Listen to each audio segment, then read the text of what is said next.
آج ماہ رجب کا تیسرا بابرکت عشرہ شروع ہو چکا ہے۔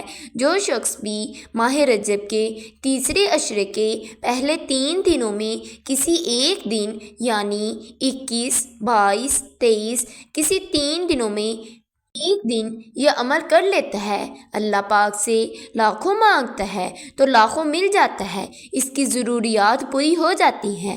دیکھیں، یہ عمل ایسا ہے، اگر کوئی بیمار ہے تو اس کے لیے پڑھ لیا جاتا ہے تو اللہ پاک اس بندے کو صحت یابی عطا فرما دیتے ہیں۔ جو لوگ اس عمل کو اللہ کی رضا کے لیے کرتے ہیں، اللہ تعالیٰ ان کے لیے ایسی جگہوں سے رزق کے بندوبست عطا کرتا ہے کہ بندہ خود ہی حیران ہو جاتا ہے۔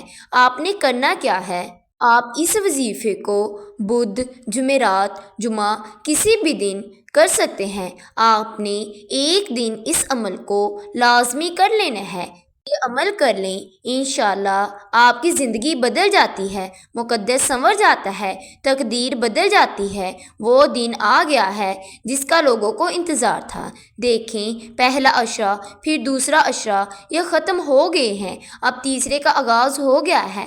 آپ نے یہ عمل ایک انڈے کے اوپر کرنا ہے۔ تقریباً ہر گھر میں انڈا مل جاتا ہے، آج کل انڈے بھی عام ہیں۔ آپ نے ایک انڈا لے لینا ہے اور اس کے اوپر اس عمل کو کرنا ہے، پھر جو فائدے ہوں گے آپ خود حیران ہو جائیں گے۔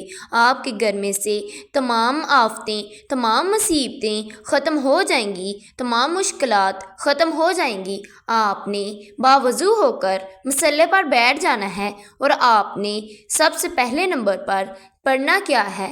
آپ نے اپنے پاس انڈے کو رکھ لینا ہے۔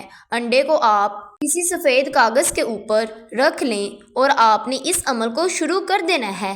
آپ نے سب سے پہلے نمبر پر اعوذ باللہ من الشیطان الرجیم کو پڑھنا ہے۔ آپ نے اعوذ باللہ من الشیطان الرجیم کو کیسے اور کتنی دفعہ پڑھنا ہے؟ آپ چاہیں ہاتھ کی انگلیوں پر پڑھ لیں، آپ چاہیں تسبیح کے دانوں پر پڑھ لیں۔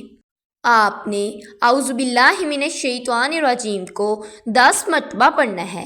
اعوذ باللہ من الشیطان الرجیم ایک بار ہو گیا، اعوذ باللہ من الشیطان الرجیم 2 بار ہو گیا، اعوذ باللہ من الشیطان الرجیم 3 بار ہو گیا۔ اسی طرح سے آپ نے اعوذ باللہ من الشیطان الرجیم کو 10 مرتبہ پڑھنا ہے۔ 10 مرتبہ اعوذ باللہ من الشیطان الرجیم کو پڑھنے کے بعد پھر آپ نے دل ہی دل میں اللہ پاک سے مانگتے چلے جانا ہے۔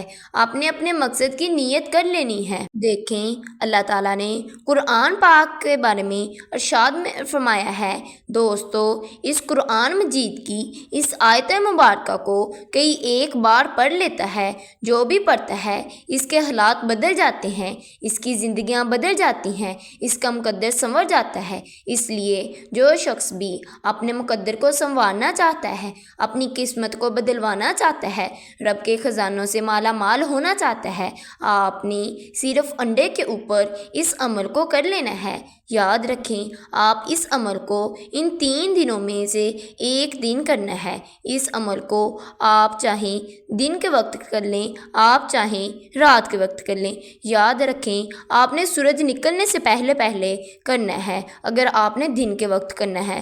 اگر آپ نے رات کو کرنا ہے تو آپ نے سورج غروب ہونے کے بعد کرنا ہے۔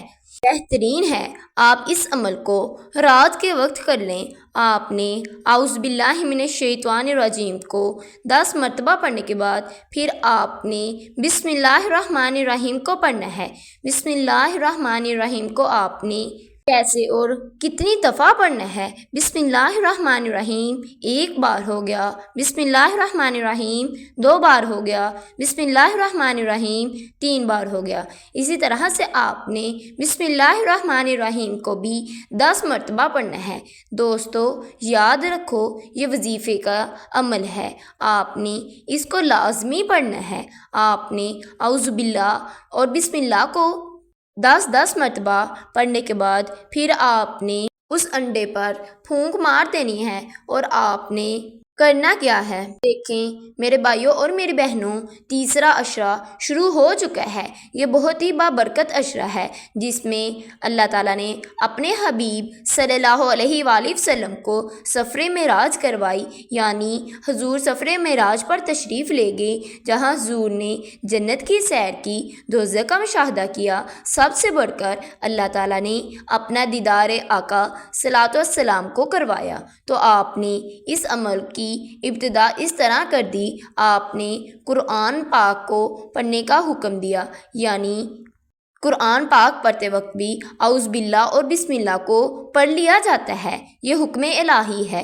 قرآن مجید کی یہ بھی ایک مستقل آیات بھی ہے۔ حضور صلی اللہ علیہ وآلہ وسلم، صحابہ کرام اور ساری امت ہمیشہ اس پر عمل کرتی رہی۔ معلوم ہوا کہ یہ پڑھنا سنت ہے۔ جس طرح نماز سے پہلے وضو ضروری ہے، کیونکہ وہ جسمانی بلیدگی کو دور کرتا ہے اور انسان کو قابل نماز بناتا ہے، اس طرح تلاوت سے پہلے اعوذ باللہ پڑھنا ضروری ہے اور زبان کو قرآن پاک کی تلاوت کے لیے قابل بناتا ہے۔ پھر جو شخص بادشاہ کے دروازے پر حاضر ہو تو بغیر اجازت اندر نہیں آ سکتا، تو آپ نے اعوذ باللہ اور بسم اللہ کو پڑھنے کے بعد پھر آپ نے حضور سرور کونین خاتم النبیین صلی اللہ علیہ وآلہ وسلم کی ذات اقدس پر درود پاک پڑھنا ہے۔ آپ نے نماز والا درود ابراہیم پڑھ لینا ہے۔ آپ نے 3 مرتبہ درود ابراہیم پڑھنا ہے۔ پھر آپ کا جو بھی مقصد ہوگا، جو بھی حاجت ہوگی، اس کی نیت کر لیں۔ آپ نے اپنے مقصد کو ذہن میں رکھتے ہوئے اس عمل کو کرنا ہے۔ آپ نے سب سے پہلے نمبر پر اللہ پاک کے ذاتی نام کو پڑھنا ہے۔ اللہ پاک کے ذاتی نام کو پڑھ کر اللہ پاک سے دوستی کرنی ہے، اللہ پاک سے اپنی باتوں کو منوانا ہے، اپنی دعاؤں کو قبول فرمانا ہے۔ آپ نے ذاتی نام کو پڑھ کر اللہ وہ ہے جو وحدہ لا شریک والا ہے، اس کی ذات میں کوئی دوسرا شریک نہیں، وہ کائنات کی ہر شے کا مالک ہے، ہر شے کا رب ہے۔ اللہ جو زمین و آسمان کے خزانے اس کے قبضے قدرت میں ہے، کیونکہ ارض و اسماء کا مالک ہے، جو ہمارے دلوں کی چھپی ہوئی اور سینوں میں ڈھکے ہوئے ارادوں کو بھی جانتا ہے۔ اس لیے جو اللہ پاک کے ناموں کو پڑھ کر وظیفہ کرتا ہے، اللہ پاک اس بندے کی دعاؤں کو قبول فرما لیتا ہے۔ آپ نے یا اللہ یا الصمد کو پڑھنا ہے۔ آپ نے یا اللہ یا الصمد کو پڑھنا ہے۔ یا اللہ یا الصمد کو ملا کر پڑھیں گے تو ایک شمار ہوگا۔ آپ نے دونوں کو ایک ساتھ ہی پڑھنا ہے۔ یا اللہ یا الصمد کو پڑھنا ہے۔ یا اللہ یا الصمد ایک بار ہو گیا، یا اللہ یا الصمد 2 بار ہو گیا، یا اللہ یا الصمد 3 بار ہو گیا۔ اسی طرح سے آپ نے یا اللہ یا الصمد کو 101 مرتبہ پڑھنا ہے۔ یا اللہ یا الصمد کو 101 مرتبہ پڑھنے کے بعد آپ نے پھر انڈے پر پھونک مار دینی ہے۔ پھر آپ نے جو وظیفہ پڑھنا ہے، آگے آپ نے ایک قرآنی سورت کو پڑھنا ہے۔ یہ سورت جو 4 بڑے فرشتوں یعنی جو ملائکہ ہیں، جبرائیل، میکائیل، اسرافیل، اسرائیل، ان 4 بڑے فرشتوں کے سروں پر یعنی پیشانی پر لکھی ہوئی ہے۔ حضور فرماتے ہیں اس کی 4 آیات ہیں، ان چاروں فرشتوں کے پروں پر ایک ایک کر کے لکھی ہوئی ہے۔ آپ نے سورۃ اخلاص کو پڑھنا ہے۔ سورۃ اخلاص جو رب کائنات کی وحدانیت کو بیان کرتی ہے۔ سورۃ اخلاص کو پڑھنے سے توریت، انجیل، زبور اور قرآن مجید کے پڑھنے کا برابر ثواب ملتا ہے۔ تو آپ نے سورۃ اخلاص کو 3 مرتبہ پڑھنا ہے۔ پھر آخر پر نبی کریم صلی اللہ علیہ وآلہ وسلم کی ذات اقدس پر درود پاک پڑھ لینا ہے اور اللہ پاک سے اپنی تمام دعاؤں کو، تمام حاجات کو قبول فرمانا ہے۔